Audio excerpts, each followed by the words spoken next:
Hello दोस्तों, आप सभी का स्वागत है आज की इस वीडियो में हम बात करने वाले हैं रेलवे रिक्वायरमेंट के बारे में। रेलवे के अंदर कौन सी पोस्ट पर रिक्वायरमेंट आई है, नंबर ऑफ पोस्ट कितनी है, उसके लिए एजुकेशन क्वालिफिकेशन क्या है, उसके लिए ऑनलाइन एप्लीकेशन कब से शुरू होंगे और एज लिमिट क्या है, उसके अलावा एजुकेशन क्वालिफिकेशन क्या है, उसके बारे में बात करने वाले हैं। साथ ही में जो इन्फॉर्मेशन है वो आपके साथ में शेयर करने वाला हूँ। इसलिए जो भी कैंडिडेट चैनल पर पहली बार आए, कृपया चैनल को सब्सक्राइब जरूर करें।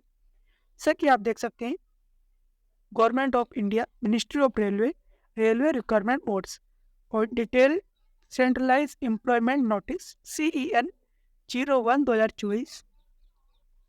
और आपकी कौन सी पोस्ट की रिक्वायरमेंट है, तो आपके यहाँ पे देख सकते हैं requirement of assistant loco pilot ALP।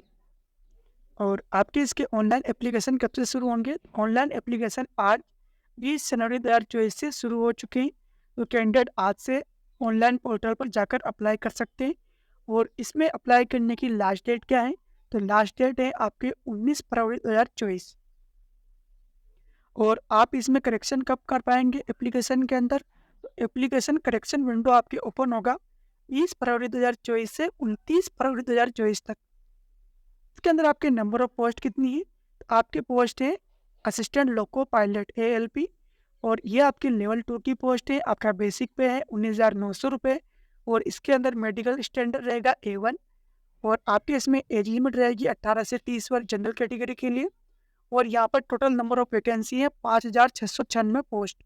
और आपकी जो RRB वाइज जो वैकेंसी है उसके बारे में यहाँ पे दिया गया है, उसके भी हम बाद में चेक करने वाले हैं इसी वीडियो के अंदर। और यहाँ पर कुछ जनरल इंस्ट्रक्शंस दिए गए हैं। आपके CEN के अंदर ऑनलाइन एप्लीकेशन सबमिट होंगे।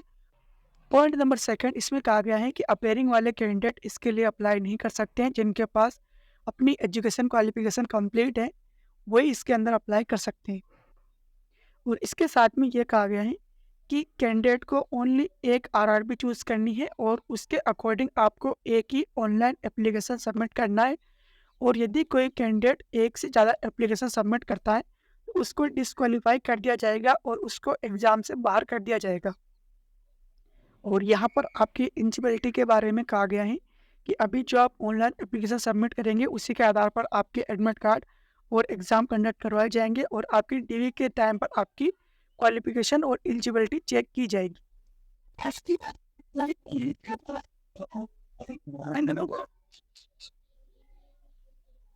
और जितने भी SC ST OBC EWS candidate हैं उन सभी को आरक्षण का लाभ लेने के लिए अपना कास्ट सर्टिफिकेट प्रस्तुत करना होगा। और यहाँ पर आपके मेडिकल फिटनेस के बारे में भी कहा गया है। और उसके बाद हम बात करेंगे एज लिमिट, उसके बाद हम करेंगे सिलेक्शन ऑफ RRB, आपको RRB का सिलेक्शन कैसे करना है।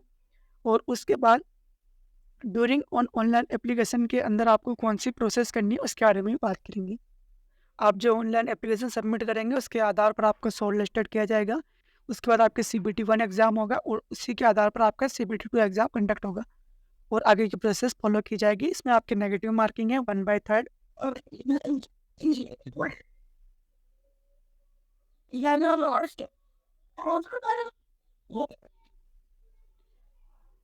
और आप इनको चेक कर सकते हैं। इसके अलावा जनरल इंस्ट्रक्शंस दिए गए हैं उनको भी आप चेक कर सकते हैं।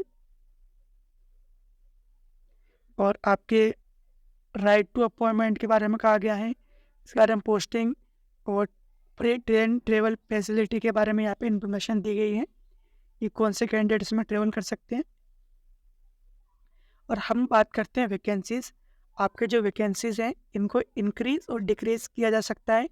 इसके लिए आपको अलग से इंफॉर्मेशन प्रोवाइड कर दी जाएगी यदि कुछ भी चेंज किया जाएगा। और स्टैंडर्ड ऑफ मेडिकल फिटनेस, इसके बारे में भी यहाँ पे दिया गया है कि आपकी मेडिकल फिटनेस क्या होनी चाहिए।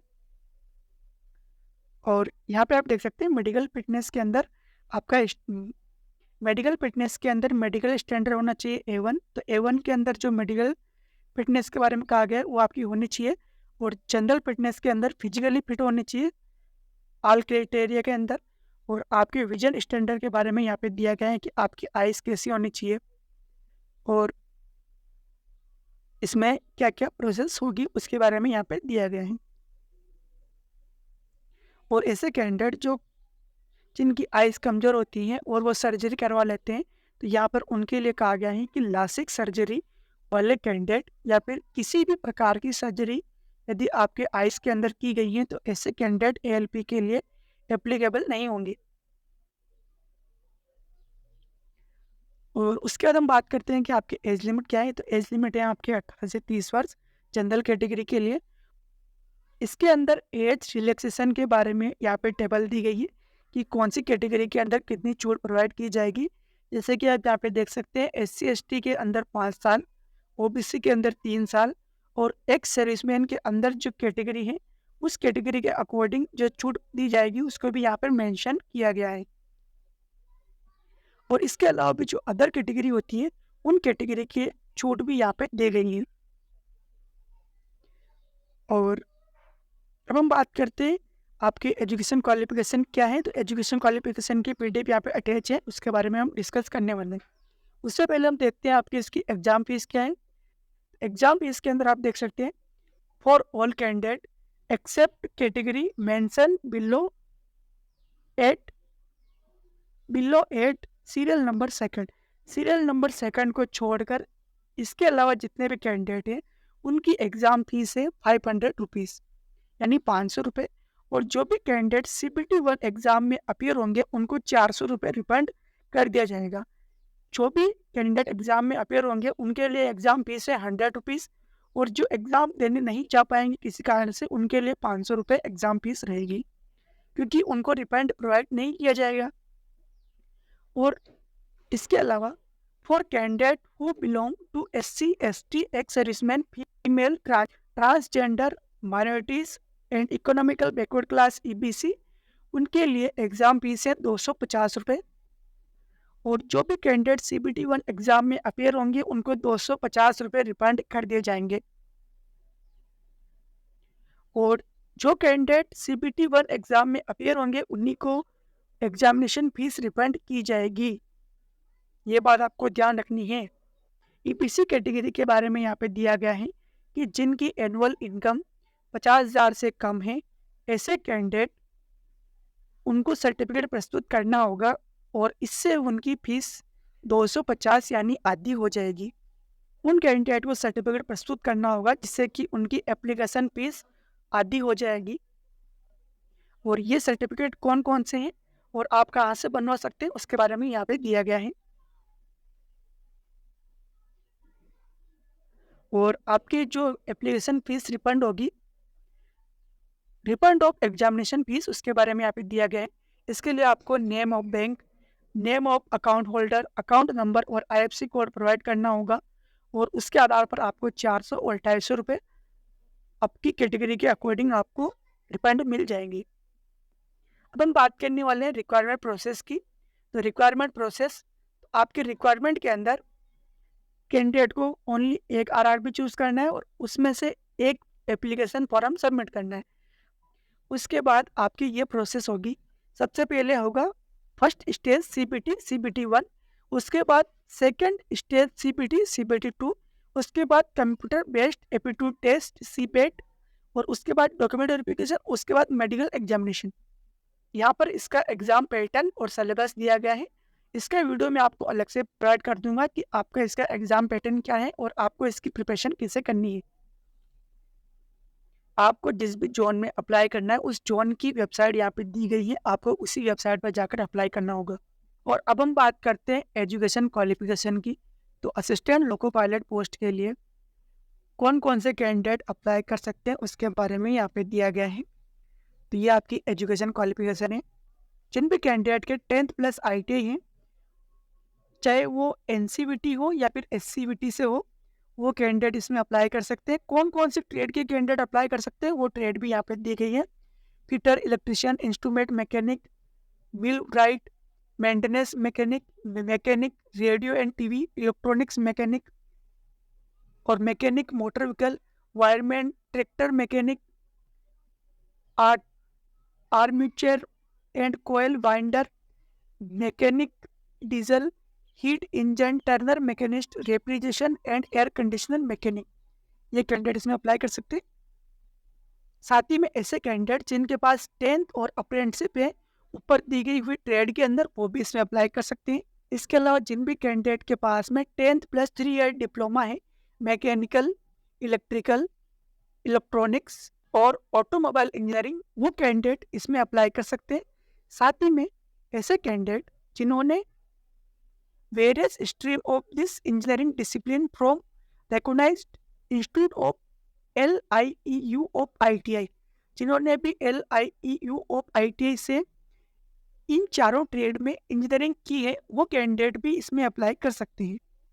और यहाँ पर RRB and zone wise vacancy की डिटेल यहाँ पे दी गई है कि आपके CEN 01 2024 के अंदर RRB and zone wise vacancy detail of ALP, assistant loco pilot की जोन वाइज वैकेंसी कितनी है।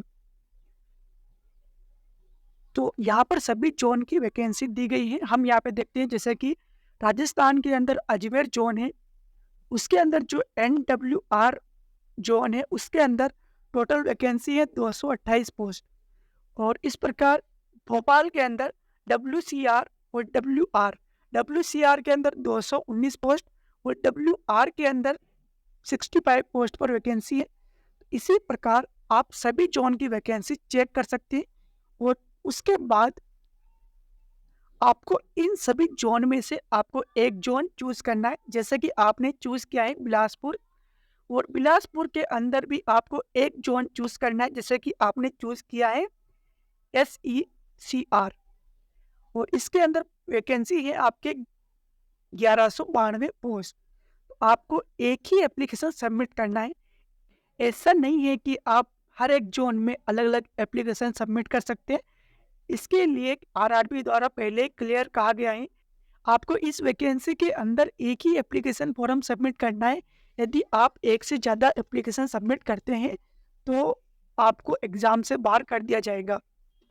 तो आपको एक ही एप्लीकेशन सबमिट करना है, इसलिए आपको अपना RRB अच्छे से चूज़ करना है कि आपको कौन से RRB में अप्लाई करना है। इसके लिए तो आप RRB कैसे चूज़ कर सकते हैं? आप RRB नंबर ऑफ पोस्ट के हिसाब से चूज़ कर सकते हैं, आप प्रीवियस ईयर की कट ऑफ को देखकर RRB चूज़ कर सकते हैं, या फिर आप जिस स्टेट में रहते हैं उसी RRB को चूज़ कर सकते हैं। ये आपके ऊपर है कि आप इन RRBs में कौन सा RRB चूज़ करते हैं। और यहाँ पर जो सबसे ज़्यादा नंबर ऑफ पोस्ट है वो आपके कौन से RRB के अंदर है? बिलासपुर। और कौन से जोन के अंदर है? SECR। और कितनी पोस्ट है? 1192 पोस्ट। तो आपको एक RRB चूज़ करना है। इसके अलावा जितने भी सर्टिफिकेट की आवश्यकता होती है कैंडिडेट को, उन कैंडिडेट के सर्टिफिकेट के फॉर्मेट यहाँ से दिए हुए हैं। आपको यदि किसी फॉर्मेट की आवश्यकता है तो आप यहाँ से चेक कर सकते हैं। और जो भी कैंडिडेट इसके अंदर इंटरेस्टेड है वो ऑनलाइन एप्लीकेशन स्टार्ट हो चुके हैं, और जो आपकी लास्ट डेट है उससे पहले इसके अंदर आप अप्लाई कर सकते हैं। आपको लास्ट डेट का इंतज़ार नहीं करना है, क्योंकि ऐसा हो सकता है कि लास्ट में जानने पर वेबसाइट थोड़ी स्लो चले, एप्लीकेशन अप्लाई करने में प्रॉब्लम आए, एप्लीकेशन पेमेंट करने में दिक्कत आए। तो आप लास्ट तारीख का इंतज़ार किए बिना अप्लाई कर सकते हैं। और आपको अप्लाई कैसे करना है उसका वीडियो मैं आपको अलग से प्रोवाइड कर दूंगा। आपके अप्लाई करने की लास्ट डेट है 19 फरवरी 2024। तो जो भी कैंडिडेट इसमें अप्लाई करना चाहते हैं अप्लाई कर सकते हैं। आज की इस वीडियो में इतना ही। Thank you so